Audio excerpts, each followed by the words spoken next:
Uma das diferente. causas da flacidez da caneta é a perda rápida de peso, né? Então, os pacientes perdem lá. Ontem mesmo, uma foi, ela no consultório, ela tinha perdido 15 quilos no primeiro mês. Uau, E eu disse, nossa, como é que você conseguiu perder 15 quilos? Ela disse, pois é, o meu endócrino disse que eu sou, né, super fora da curva. fora da curva.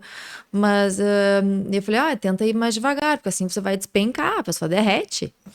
Existe um derretimento, né? E com a bariátrica, a gente via exatamente isso, assim, os pacientes perdiam muito peso nos primeiros meses. Depois vai diminuindo a velocidade, mas essa velocidade de emagrecimento, obviamente, né, o paciente muito obeso, né, distendeu muito a Sim, pele, esticou, enfim, e tem muito pouca massa muscular por baixo.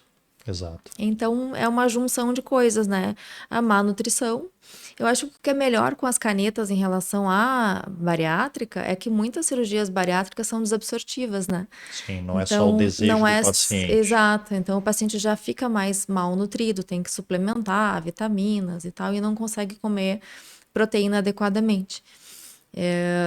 Com as canetas, pelo menos, eles conseguem ter uma nutrição melhor, né? Pelo menos de micronutrientes, eu acredito. Exato, mas é uma realidade até, motivo pelo qual hoje o médico tem que prescrever, Uhum, que também não é 100%, né? Tem muita gente que toma por conta, vai do jeito que quer e aí sim. perde tudo, às vezes até pior do que a própria bariátrica bem orientado, né? Uhum, com certeza, eu acho que tem que ter. Tanto que foi proibido, né, a venda sem receita. E era um oba-oba, né? Chegava lá, Ozempic, nananá e tal. Como é que eu uso? Exato, Tinha várias amigas me ligavam. Fê, como é que eu uso? Eu, pô, sei lá, não vou te dizer como é que mais ou menos, mas vai no médico, né? Vai no exato. endócrino, especialista. E então o povo sai por conta própria usando, né? Então eu acho que falta realmente esse olhar do quanto importante é um acompanhamento, né, com o especialista. Exato. E Uhum, assim, a gente está falando da flacidez em si. A culpa, na sua visão, eu sei que tem muita coisa sendo estudada. A culpa, na sua uhum. visão, está mais relacionada a essa perda de peso mesmo, a estruturação do que está debaixo da pele e não a pele em si. Tem muitos aspectos, né? Então, a idade, né? Pacientes que têm mais, sei lá, de 30 anos já começam a perder muito colágeno. A falta de musculatura, um aspecto muito importante que eu observo, as pessoas não têm musculatura. E a perda de peso por si só, né? Então a gordura ela vai preenchendo essa pessoa, né?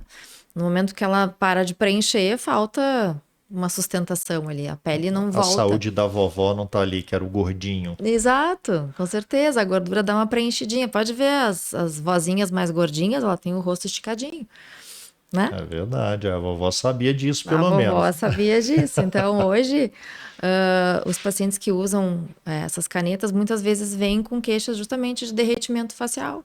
Às vezes tem uma musculatura boa, o corpo não sente tanto, mas o rosto despenca. E no raciocínio para evitar isso, porque Uhum, você colocou muito a culpa, e que eu concordo, é muito nesse emagrecimento rápido e descontrolado, que eu acho que é a uhum. palavra talvez bem interessante. Seria então a pessoa ter um emagrecimento mais lento ou pelo menos mais acompanhado? Eu acho que o emagrecimento em si causa flacidez. Esse é um Certo. ponto. Então, a gente está tendo uma é, pandemia de pessoas flácidas pela caneta, mas porque estão emagrecendo, e é bom. Que bom que elas estão Perfeito. emagrecendo. Muitos benefícios. Então, se elas emagrecessem mais lentamente, talvez elas pudessem se preparar mais, criar mais massa magra, né? Se nutrir melhor, usar suplementos, se hidratar, enfim, né? Um cuidado bem isso que um especialista vai orientar para que tenha menos repercussões possíveis nesse emagrecimento, né? Perfeito. Do meu ponto de vista, a gente faz muito estímulo de colágeno, usa tecnologia, né? E vai fazendo coisas com que essa pessoa não sinta que está derretendo. Né? Então, ao longo desse processo, a gente vai fazendo tratamentos, eu faço bastante, além de cirurgias, procedimentos de consultório. Então, a gente consegue, através deles, pelo menos para o rosto, né?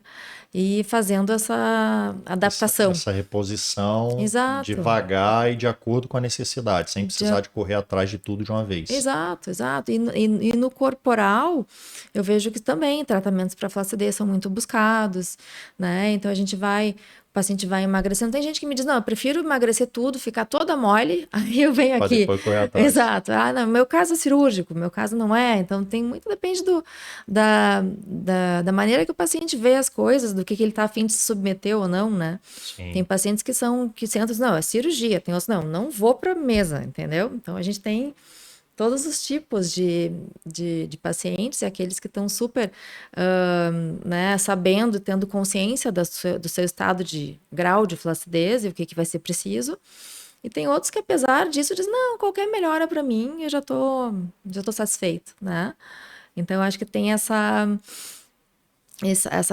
divisão de pessoas e graus de repercussão, Tá, né? mas eu tô de frente para a doutora Fernanda Sampaio. Eu queria saber, doutora, eu tô lá bem acima de peso, eu preciso perder 20 quilos, tudo mais. Hoje você me sugere, habitualmente, eu sei que é muito personalizado isso, perder tudo para depois correr atrás ou fazer isso já acompanhando com um cirurgião plástico, por exemplo? Acho que acompanhando é o melhor dos caminhos, né? Porque às vezes a gente chega lá no final e tem muitas repercussões desse emagrecimento que às vezes a gente não vai ter o mesmo resultado. Que às vezes Do seria um que. tratamento consultório, você vai acabar tendo que passar por um tratamento cirúrgico, talvez mais agressivo. Exato. Às vezes a gente indo fazendo um tratamento que vai ao longo do uso da caneta, enfim, da perda de peso, eu acho que ajuda. Na prática, o que a gente vê mais é a pessoa quando ela chega lá, quando ela se deu conta de que já está Exato. derretida, entendeu? Não existe essa prevenção, esse cuidado ou essa educação dos pacientes, né? Vamos fazer com que esses pacientes tenham uma visão multidisciplinar. Então, ele vai sei lá, psiquiatra, psicólogo, vai no nutricionista, vai no endócrino, né? Vai no cirurgião plástico. Eu acho que isso ainda está começando. Cada vez mais as pessoas vão se dar conta disso, né? De que é preciso. E é curioso que você apontando isso, eu estou vendo isso muito com as canetas, realmente. Inclusive, colegas que, né, que estão iniciando agora já estão tendo essa preocupação maior. Porque aqui no Brasil a gente está muito acostumado a correr atrás do rabo e não prevenir Exato. o problema. Então, elas estão mudando, acho que, o raciocínio das pessoas também, né? Com certeza. É essa visão de prevenção que vai acontecer, né? O paciente é muito jovem, mas, poxa, pega um paciente jovem, perdeu 30 quilos, vai ficar flácido? Com Não certeza. tem jeito, né? Tem A jeito. pele é elástica, mas nem tanto. Exato. Então, assim, a gente vê numa gestação, uma mulher gesta 9 meses, por 9 meses, e a barriga fica grande, não é 9 meses, né? É ali os últimos meses. Exato. E a gente já tem toda aquela repercussão. Imagina uma pessoa muito obesa por muitos anos, né? Perfeito. E às vezes até perdas menores também, né? Você falou do envelhecimento, Com uma pessoa com mais certeza. idade, ela faz flacidez mais fácil, mesmo perdendo bem menos. Com certeza, tem tipo de pele, né? Então, as pessoas mais branquinhas, né? Eu sou lá do sul, a gente vê as pessoas muito clarinhas, então a pele é mais flácida, né? Pega uma Sorte que eu sou pessoa. escurão, não, sou um branquelo quase brilhando, que tristeza. As pessoas mais morenas têm mais colágeno, né? Isso é uma coisa que a gente observa. Uma certa inveja que a gente sente. Exato, né? Aquela pele sempre mais bonita, mais viva e mais jovem, né? Exato, com certeza.